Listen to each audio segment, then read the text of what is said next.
ನಮಸ್ಕಾರ ವೀಕ್ಷಕರೇ. Paper leak ಹೆಸರಲ್ಲಿ ನಾನಾ ರೀತಿಯ ಹಂಗಾಮ ಮಾಡಿದ್ರು ಅಂತಿಮವಾಗಿ anti paper leak bill pass ಆಗುವುದನ್ನ ತಡೆಯೋದಕ್ಕೆ ಸಾಧ್ಯವಾಗಲಿಲ್ಲ. ಆದ್ರೆ ಡಿಬೇಟ್ ವೇಳೆ ಬಿಜೆಪಿ ಸದಸ್ಯ ಅನುರಾಗ್ ಠಾಕೂರ್ ಪೇಪರ್ ಲೀಕ್ ಇತಿಹಾಸವನ್ನ ಕೆದಕಿದ್ದು ಡೇಟ್ ಸಮೇತ ಎಲ್ಲಾ ಹಗರಣಗಳನ್ನ ಬಿಚ್ಚಿಡ್ತಾ ಹೋಗಿದ್ದಾರೆ. ಇದೆಲ್ಲವೂ ಕಾಂಗ್ರೆಸ್ನ ಕೇವಲ 10 ವರ್ಷಗಳಲ್ಲಿ ನಡೆದಿರೋದು ಅನ್ನೋದೇ ಹೈಲೈಟ್ ಆಗ್ತಾ ಇರೋ ವಿಚಾರ. ಈ ವಿಡಿಯೋ ಎಲ್ಲಾ ಕಡೆ ವೈರಲ್ ಆಗ್ತಾ ಇದ್ದು ಕಾಂಗ್ರೆಸ್ಗೆ ಮುಖಭಂಗವನ್ನ ತರಿಸ್ತಾ ಇದೆ. ಇನ್ನೊಂದು ಕಡೆ ಗೃಹ ಸಚಿವ ಅಮಿತ್ ಶಾ ನೇತೃತ್ವದಲ್ಲಿ ಸರಣಿ ಮೀಟಿಂಗ್ಗಳು ನಡೆದಿದ್ದು ಇದರಲ್ಲಿ national security adviser Ajit Doval ಜೊತೆಗಿನ ಮೀಟಿಂಗ್ ದೊಡ್ಡ ಮಟ್ಟದಲ್ಲಿ ಸದ್ದು ಮಾಡ್ತಾ ಇದೆ. ಪ್ರೊಟೆಸ್ಟ್ ಕುರಿತಂತೆ ಅಮಿತ್ ಶಾ ಇದುವರೆಗೂ ಒಂದೇ ಒಂದು ಸ್ಟೇಟ್ಮೆಂಟ್ ಅನ್ನ ಕೊಟ್ಟಿಲ್ಲ. ಆದ್ರಿಂದ ಪ್ರೊಟೆಸ್ಟ್ಗೂ ಈ ಮೀಟಿಂಗ್ಗೂ ಲಿಂಕ್ ಇರೋ ಬಗ್ಗೆ ಚರ್ಚೆಗಳಾಗ್ತಾ ಇದೆ. ಇದೆಲ್ಲವನ್ನ ಒನ್ ಬೈ ಒನ್ ವಿವರಿಸ್ತಾ ಹೋಗ್ತೀವಿ. ಈ ವಿಡಿಯೋವನ್ನ ತಪ್ಪದೆ ಕೊನೆ ತನಕ ನೋಡಿ. ಅದಕ್ಕೂ ಮುನ್ನ ಮೀಡಿಯಾ ಮಾನ್ಸ್ಟರ್ ಚಾನಲ್ ಅನ್ನ ತಪ್ಪದೆ ಸಬ್ಸ್ಕ್ರೈಬ್ ಮಾಡಿ. ಎಸ್, ಪೇಪರ್ ಲೀಕ್ ಕುರಿತಂತೆ ಸದನದಲ್ಲಿ ಚರ್ಚೆ ಅಂದಾಗ ಎಲ್ಲರಲ್ಲೂ ಒಂದು ಕ್ಯೂರಿಯಾಸಿಟಿ ಇತ್ತು. ಯಾಕಂದ್ರೆ ಹೊರಗಡೆ ನಡೆದ ಹೋರಾಟಕ್ಕೆ ಕಾಂಗ್ರೆಸ್ಗೆ ಸಿಕ್ಕ ಹೈಪ್ಗಿಂತ ಜಿರಳೆಗಳಿಗೆ ಹೈಪ್ ಸಿಕ್ಕಿದ್ದು ಜಾಸ್ತಿ. ಸದನದ ಒಳಗೆ ಜಿರಳೆಗಳಿಗೆ ಪ್ರವೇಶ ಇಲ್ಲದೆ ಇರೋದ್ರಿಂದ ಇಲ್ಲಿ ಔಟ್ ಆಫ್ ಔಟ್ ಸ್ಕೋರ್ ಮಾಡಿ ಜಿರಳೆಗಳನ್ನ ಓವರ್ಟೇಕ್ ಮಾಡೋ ಸಾಧ್ಯತೆ ಇತ್ತು. ಆದ್ರೆ ರಾಹುಲ್ ಗಾಂಧಿ ಕೊಟ್ಟ ವಿವಾದಾತ್ಮಕ ಹೇಳಿಕೆಯಿಂದ ಕಾಂಗ್ರೆಸ್ ಹಿರಿಯ ನಾಯಕರೇ ಅಂತರ ಕಾಯ್ದುಕೊಳ್ಳೋ ಲೆವೆಲ್ಗೆ ಬಂದು ನಿಂತಿದೆ. ಇದರ ಮಧ್ಯೆ ರಾಹುಲ್ ಕ್ಯಾಮೆರಾ ಮುಂದೆಯೇ ಮೈಕ್ ಆಫ್ ಮಾಡಿ ಮೈಕ್ ಸರಿ ಇಲ್ಲ ಅಂತ ರಂಪ ಮಾಡಿದ್ದು ಇನ್ನೂ ದೊಡ್ಡ ಮಟ್ಟದಲ್ಲಿ ಟ್ರೋಲ್ಗೆ ಗುರಿಯಾಗ್ತಾ ಇದೆ. ಅಂತಿಮವಾಗಿ ಬಿಲ್ ಅನ್ನ ತಡೆಯೋದು ಕೂಡ ಕೈ ನಾಯಕರಿಗೆ ಸಾಧ್ಯವಾಗಲಿಲ್ಲ. ಆದ್ರೆ ಈ ಕಲಾಪದಲ್ಲಿ ಕೈ ನಾಯಕರನ್ನ ಬೆಂಬಲಿಸಿದ್ದು ಎನ್ಡಿಎ ಬಳಗದ ನಾಯಕರೇ. ಈ ಪೈಕಿ ಸೆಷನ್ ನಲ್ಲಿ ರಾಹುಲ್ಗೆ ಆಗಾಗ ಸಿಡಿಲು ಬಡಿಸೋ ಅನುರಾಗ್ ಠಾಕೂರ್ ಬಿಚ್ಚಿಟ್ಟ ವಿಚಾರಗಳು ಹೈಲೈಟ್ ಆಗ್ತಾ ಇದೆ. ನೀಟ್ ಪ್ರಶ್ನೆ ಪತ್ರಿಕೆ ಲೀಕ್ ಆಯ್ತು ಅನ್ನೋ ನೆಪವನ್ನ ಇಟ್ಕೊಂಡು ಅದಕ್ಕೆ ಕಾರಣರಾದವರ ಅರೆಸ್ಟ್ ಆಗಿರೋ ಬಗ್ಗೆ ಮಾತನಾಡದೆ ನೇರಾನೇರವಾಗಿ ಪ್ರಧಾನ್ ರಾಜೀನಾಮೆಗೆ ಒತ್ತಾಯ ಮಾಡಿದ್ರು. ಇದರ ಬೆನ್ನಲ್ಲೇ ಅಮಿತ್ ಶಾ ಹಾಗೂ ಮೋದಿ ರಾಜೀನಾಮೆ ಕೊಡಬೇಕು ಅಂತ ಹೇಳಿದ್ರು. ಆದ್ರೆ ತಮ್ಮ ಅಧಿಕಾರಾವಧಿಯಲ್ಲಿ ನಡೆದಿರೋ ಪೇಪರ್ ಲೀಕ್ಗಳ ಲೆಕ್ಕ ನೋಡ್ತಾ ಇದ್ರೆ ಇಡೀ ಪಕ್ಷವನ್ನೇ ವಿಸರ್ಜನೆ ಮಾಡಬೇಕು ಅನ್ನೋ ರೇಂಜ್ ನಲ್ಲಿ ಹಗರಣಗಳ ಲೆಕ್ಕ ಇದೆ ಅನ್ನೋದನ್ನ ಅನುರಾಗ್ ಠಾಕೂರ್ ಬಿಚ್ಚಿಡ್ತಾ ಹೋಗ್ತಾರೆ. 2004ರಿಂದ 2014 ನಡುವೆ ನಡೆದ ಪೇಪರ್ ಲೀಕ್ ಹಗರಣಗಳನ್ನ ಮಾತ್ರ ಅನುರಾಗ್ ಠಾಕೂರ್ ಹೇಳ್ತಾ ಹೋಗ್ತಾರೆ. ಅದರ ಲೆಕ್ಕವೇ ದೊಡ್ಡ ಮಟ್ಟದಲ್ಲಿದೆ. ಠಾಕೂರ್ ಒಂದೊಂದೇ ವರ್ಷದ ಹಗರಣ ಹೇಳಿ ಆಗ ಯಾರ ಸರ್ಕಾರ ಇತ್ತು ಅಂತ ಕೇಳ್ತಾ ಹೋದ್ರೆ ಉಳಿದ ನಾಯಕರು ಕಾಂಗ್ರೆಸ್ ಅಂತ ಹೇಳಿ ಟಕ್ಕರ್ ಕೊಡ್ತಾ ಬರ್ತಾರೆ. ಅದನ್ನ ಅವರ ಬಾಯಲ್ಲೇ ಕೇಳಿ. सर कांग्रेस के समय जो पेपर लीक हुए सर थोड़ा सा प्रकाश जरूर डालना चाहता हूं सर। 2004 में CBSE all India PMT paper leak सरकार किसकी थी? कांग्रेस की। 2006 CBSE class 12 accountancy paper leak सरकार किसकी थी? कांग्रेस की। 2006 AIIMS post graduate MBBS paper leak सरकार किसकी थी? कांग्रेस की। 2007 AIEEE paper leak all India engineering paper leak सरकार किसकी थी? कांग्रेस की। 2007 CBSE class 12 accountancy paper leak सरकार किसकी थी? कांग्रेस की। 2007 आईसीआई सीपीटी पेपर लीक सरकार किसकी थी? कांग्रेस की। 2008 पीएमटी पेपर लीक सरकार किसकी थी? कांग्रेस की।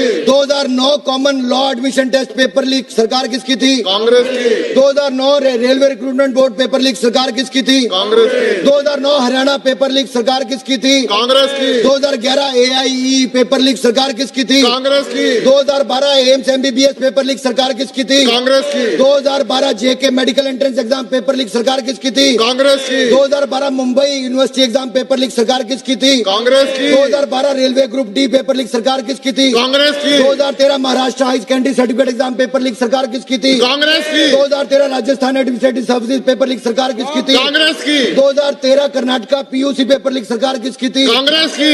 2013 एसएससी सीजीएल पेपर लीक सरकार किसकी थी? कांग्रेस की। 2014 CBSE class 12 economics paper leak सरकार किसकी थी? कांग्रेस की। 2014 CBSE class 10 math paper leak सरकार किसकी थी? कांग्रेस की। REET exam leak 2021 paper leak सरकार किसकी थी? कांग्रेस की। 2022 एसएससी सीजीएल पेपर लीक सरकार किसकी थी? कांग्रेस की। है तो आप ले कर दीजिएगा। क्या सर? सर अभी तो सर अभी तो मैं आप ले कर दीजिए सर। अभी मैं केंद्र का बता रहा हूँ। अभी मैं राजस्थान की बात करूं तो 5 साल में 19 एग्जाम हुए जिनमें से 17 पेपर लीक हुए। 17 पेपर लीक हुए। ಇನ್ನು ಈ ಪ್ರೊಟೆಸ್ಟ್ ಜೋರಾಗ್ತಾ ಇದ್ದಂತೆ ಖುದ್ದು ಪ್ರಧಾನಿ ಮೋದಿ ಕೂಡ ಪ್ರತಿಕ್ರಿಯೆ ನೀಡಿದ್ರು. ಹಲವು ಸೆಲ್ಫಿ ವಿಡಿಯೋಗಳು ಹಾಗೂ ಪೋಸ್ಟ್ ಮೂಲಕ ಜನತೆಗೆ ಸಂದೇಶವನ್ನ ನೀಡಿದ್ರು. ಆ ಸಂದೇಶ ಪವರ್ಫುಲ್ ಆಗಿತ್ತು ಅನ್ನೋದಕ್ಕೆ ಅದು ಶಾಸನ ರೂಪದಲ್ಲಿ ಜಾರಿಯಾಗಿರೋದೇ ಸಾಕ್ಷಿಯಾಗಿದೆ. ಆದ್ರೆ ಪ್ರತಿಭಟನೆ ಬಗ್ಗೆ ಆಗ್ಲಿ ಅಥವಾ ಅಲ್ಲಿ ನಡೀತಾ ಇರೋ ದಾಂಧಲೆ ಬಗ್ಗೆ ಆಗ್ಲಿ ಮೋದಿ ಮಾತನಾಡದೆ ಕೇವಲ ವಿದ್ಯಾರ್ಥಿಗಳ ಸಮಸ್ಯೆ, ಅದಕ್ಕೆ ಸರ್ಕಾರದ ಕಡೆಯಿಂದ ತೆಗೆದುಕೊಳ್ತಾ ಇರೋ ಕ್ರಮ ಹಾಗೂ ಮುಂದೆ ಈ ರೀತಿ ಆಗದಂತೆ ಯಾವ ಬದಲಾವಣೆ ತರ್ತಾ ಇದ್ದೀವಿ ಇಷ್ಟನ್ನ ಮಾತ್ರ ಅಚ್ಚುಕಟ್ಟಾಗಿ ಹೇಳಿ ಮುಗಿಸಿದ್ರು. ಇನ್ನೊಂದು ಕಡೆ ಇದುವರೆಗೂ ಹೋಮ್ ಮಿನಿಸ್ಟರ್ ಅಮಿತ್ ಶಾ ಕಡೆಯಿಂದ ಈ ಬಗ್ಗೆ ಒಂದೇ ಒಂದು ರೆಸ್ಪಾನ್ಸ್ ಬಂದಿಲ್ಲ ಅನ್ನೋದು ಮುನ್ನೆಲೆಗೆ ಬಂದಿತ್ತು. ಆದ್ರೆ ಪ್ರತಿಕ್ರಿಯೆ ಬಂದಿಲ್ಲ ಅಷ್ಟೇ, ಹಾಗಂದ ಮಾತ್ರಕ್ಕೆ ಈ ವಿಷಯವನ್ನ ಹಾಗೆ ಬಿಟ್ಟಿಲ್ಲ, ದೊಡ್ಡ ಮಟ್ಟದಲ್ಲೇ ಉತ್ತರ ಕೊಡ್ತೀವಿ ಅನ್ನೋದರ ಸಿಗ್ನಲ್ ಸಿಗ್ತಾ ಇದೆ. ಗೃಹ ಸಚಿವ ಅಮಿತ್ ಶಾ ಹಾಗೂ ರಾಷ್ಟ್ರೀಯ ಭದ್ರತಾ ಸಲಹೆಗಾರ ಅಜಿತ್ ದೋವಲ್ ಜೊತೆಗೆ ಬರೋಬ್ಬರಿ 40 ನಿಮಿಷಗಳ ಕಾಲ ಮೀಟಿಂಗ್ ನಡೆದಿದೆ. ಇಂಥ ಮೀಟಿಂಗ್ಗಳಲ್ಲಿ ಏನ್ ಮಾತುಕತೆ ನಡೀತು ಅನ್ನೋದು ಸಾರ್ವಜನಿಕವಾಗಿ ರಿವೀಲ್ ಆಗೋದಿಲ್ಲ. ಆದ್ರೆ ಬಲ್ಲ ಮಾಹಿತಿಗಳ ಪ್ರಕಾರ 3 ವಿಚಾರಗಳ ಬಗ್ಗೆ ಅತ್ಯಂತ ಗಂಭೀರವಾಗಿ ಚರ್ಚೆ ನಡೆದಿದೆ.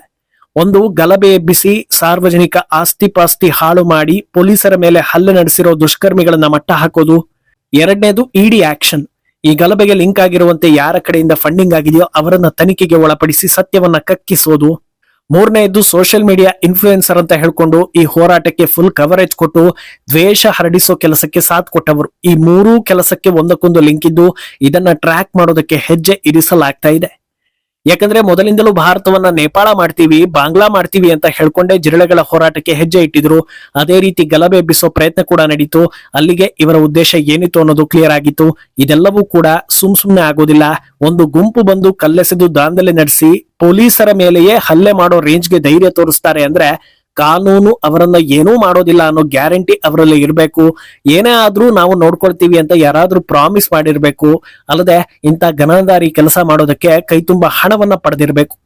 ಇದನ್ನ ಮಟ್ಟ ಹಾಕದೇ ಇದ್ರೆ ಭಾರತವನ್ನ ಪೀಸ್ ಮಾಡೋದು 2 ನಿಮಿಷಗಳ ಕೆಲಸ. ಅಲ್ಲದೆ ಇಂಥ ಬೆಂಕಿಯನ್ನ ವ್ಯಾಪಿಸೋದ್ರಲ್ಲಿ ಸೋಷಿಯಲ್ ಮೀಡಿಯಾ ಇನ್ಫ್ಲೂಯೆನ್ಸರ್ಗಳ ಪಾತ್ರ ಇನ್ನೂ ದೊಡ್ಡದಿರುತ್ತೆ. ಯಾಕಂದ್ರೆ ಇವರು ಆಯುಧ ಹಿಡಿಯೋದಿಲ್ಲ, ರಕ್ತ ಹರಿಸೋದಿಲ್ಲ, ಆದ್ರೆ ಪ್ರತಿಯೊಬ್ಬರ ತಲೆಯಲ್ಲಿ ವಿಷ ಬೀಜವನ್ನ ಬಿತ್ತೋ ಕೆಲಸವನ್ನ ಅಚ್ಚುಕಟ್ಟಾಗಿ ಮಾಡಿ ಮುಗಿಸಿ ಬಿಡ್ತಾರೆ. ಹೇಗೆ ಅಂದ್ರೆ ಪ್ರತಿನಿತ್ಯ ನೀವು ಒಬ್ಬರನ್ನ ಫಾಲೋ ಮಾಡ್ತಾ ಇದ್ದೀರಾ, ಅವರ ಕಂಟೆಂಟ್ ಗಳನ್ನ ನೋಡ್ತಾ ಇರ್ತೀರಿ ಅಂತ ಅವರ ಮೇಲೆ ನಿಮಗೆ ಒಂದು ರೀತಿಯ ಒಲವಿರುತ್ತೆ. ಅವ್ರು ಏನ್ ಹೇಳಿದ್ರು ಅದು ಸತ್ಯ ಅನ್ಸುತ್ತೆ, ಸರಿ ಅನ್ನಿಸ್ತಾ ಇರುತ್ತೆ. ಅಂತವರು ದೇಶದ ಪರವಾಗಿ ಕೆಲಸ ಮಾಡಿದ್ರೆ ಪರವಾಗಿಲ್ಲ. ಆದ್ರೆ ಕಾಸು ಸಿಗುತ್ತೆ ಅನ್ನೋ ಕಾರಣಕ್ಕೆ ಕಟ್ಟು ಕಥೆಗಳನ್ನ ಹೇಳೋದು, ಕಣ್ಣೀರು ಹಾಕೋದು, ಕೊಟ್ಟ ಕಾಸಿಗೆ ನಿಷ್ಠೆಯಿಂದ ನಟನೆ ಮಾಡೋ ಕೆಲಸ ಮಾಡಿದ್ರೆ ಏನೂ ತಿಳಿಯದ ಅಮಾಯಕರು ಅದನ್ನೇ ನಿಜ ಅಂತ ತಿಳ್ಕೊಂಡು ಬಿಡ್ತಾರೆ. ಬೇರೆ ರೀತಿಯ ವಾತಾವರಣ ವ್ಯಾಪಿಸ್ತಾ ಹೋಗುತ್ತೆ. ದ್ವೇಷ ಅನ್ನೋದು ಮನೆಗೂ ತಲುಪಿ ಬಿಡುತ್ತೆ. ಆದ್ರಿಂದ ಇವರನ್ನ ಮಟ್ಟ ಹಾಕೋದು ಕೂಡ ಅತ್ಯಂತ ಪ್ರಮುಖ ಹೆಜ್ಜೆ ಅನ್ನೋ ನಿಟ್ಟಿನಲ್ಲಿ ಚರ್ಚೆಗಳು ನಡೆದಿರೋ ಬಗ್ಗೆ ಸುದ್ದಿಗಳು ಬರ್ತಾ ಇದೆ. ಅಷ್ಟೇ ಅಲ್ಲದೆ ಈಗ ಮಾತಿಗೂ ಜಿರಳೆಗಳು ನಾವ್ ಹೇಳಿದ್ ಕೇಳೋದಿಲ್ವಾ, ಹಾಗಿದ್ರೆ ಮತ್ತೆ ಪ್ರೊಟೆಸ್ಟ್ ಕೂರ್ತೀವಿ ಅಂತ ಹೆದರಿಸೋ ಕೆಲಸವನ್ನ ಮಾಡ್ತಾ ಇವೆ. ಆದ್ರಿಂದ ಇನ್ನೊಂದು ಸಲ ಅನಾವಶ್ಯಕ ಕಾರಣ ಮುಂದಿಟ್ಕೊಂಡು ಪ್ರೊಟೆಸ್ಟ್ ಮಾಡ್ತೀವಿ ಅಂತ ಬೀದಿಗೆ ಇಳಿದ್ರೆ ಜೀವನದಲ್ಲಿ ಮತ್ಯಾವತ್ತು ಇಂಥ ತಲೆಹರಟೆ ಕೆಲಸಗಳನ್ನ ಮಾಡೋದಕ್ಕೆ ಯೋಚಿಸಲೂಬಾರದು ಅನ್ನೋ ರೀತಿಯ ಟ್ರೀಟ್ಮೆಂಟ್ಗೆ ವೇದಿಕೆ ಸಜ್ಜಾಗಿರೋ ಲಕ್ಷಣಗಳು ಕೂಡ ಕಾಣಿಸ್ತಾ ಇದೆ. ಒಟ್ಟಲ್ಲಿ ಜುಲೈ 20ರ ಗಲಭೆಯ ಭಾಗ 1 ಮಾತ್ರ ಜನರು ನೋಡಿದ್ದಾರೆ. ಭಾಗ 2 ಬಾಕಿ ಇದೆಯಾ ಅನ್ನೋ ನಿರೀಕ್ಷೆಗಳು ಹೆಚ್ಚಾಗ್ತಾ ಇದೆ. ಈ ಬಗ್ಗೆ ನಿಮ್ಮ ಅಭಿಪ್ರಾಯವನ್ನ ತಪ್ಪದೆ ಕಮೆಂಟ್ ಮೂಲಕ ತಿಳಿಸಿ.